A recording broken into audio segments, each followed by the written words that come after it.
All right, so I thought I'd do a quick reaction here to the Browns-Eagles game. This won't be the only one I'll do. I'll do a Zoom with Cam here later today, and that'll be out at some point tonight. But I thought I'd just do my own real quick here. So the Browns beat the Eagles 22-17. Really was 22-10. The Eagles get a last-minute touchdown. And thank you, Mack Wilson, for absolutely laying out Dallas Goedert from being a piece of trash human being, pushing Denzel around like he's some kind of bully. And Mack Wilson comes out and lays him out. So that made me pretty happy. So thank you, Mack Wilson. That was nice to see. Overall, I mean, Myles Garrett was out for this game. Earlier on, you really felt that effect. Not a whole lot of pass rush. Defense struggled. And then towards the end of the game, after halftime, they started getting their footing. Olivier Vernon had by far his best game of his career here in Cleveland. So that was nice to see that he could even do something similar to that. We have not seen him produce at a high level pretty much his whole time here. And it was nice to see him step up. Other guys stepped up as well. You had obviously the normals, Richardson, Ogunjobi. Jordan Elliott got some playing time. Porter Gustin got some time in there with Myles being out. And then obviously Adrian Claiborne did a pretty good job.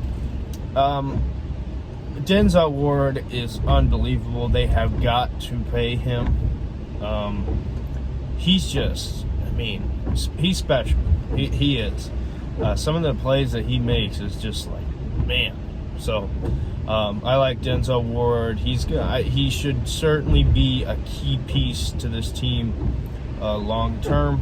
Offensively, the Browns were, Baker was a little bit hot and cold. He had some moments that were really good. Then he just had some misses that you can't have. And the two in the end zone are really uncharacteristic of him, because normally those are the ones that he's pretty good at.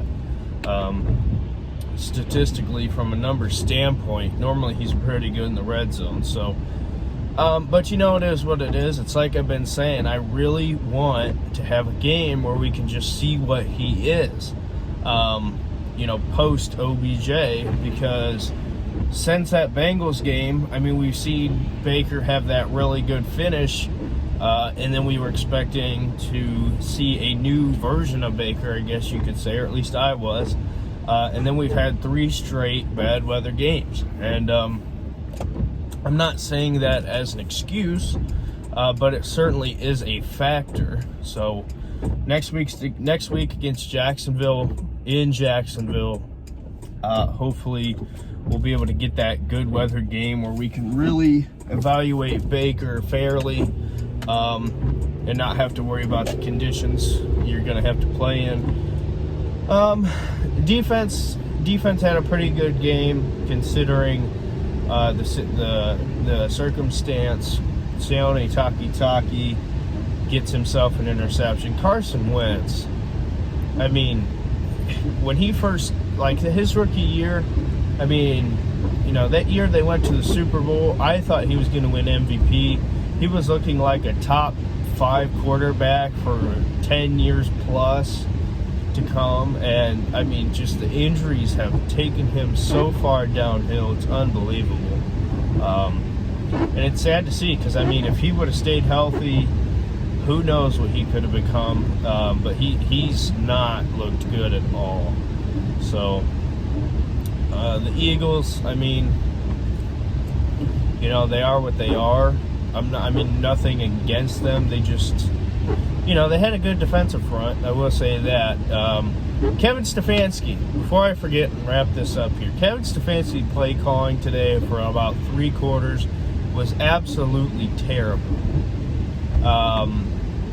And I want to see the creative stuff. I want to see switch up your game plan. I mean, if it's not working, it's not working.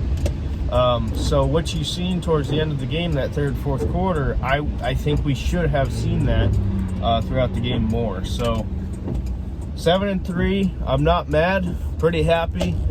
When's the last time you could say the Browns were 7-3? It was 1980 something I seen. So overall, not terrible, not the best, but you know, it is what it is. Hopefully the Browns can continue this.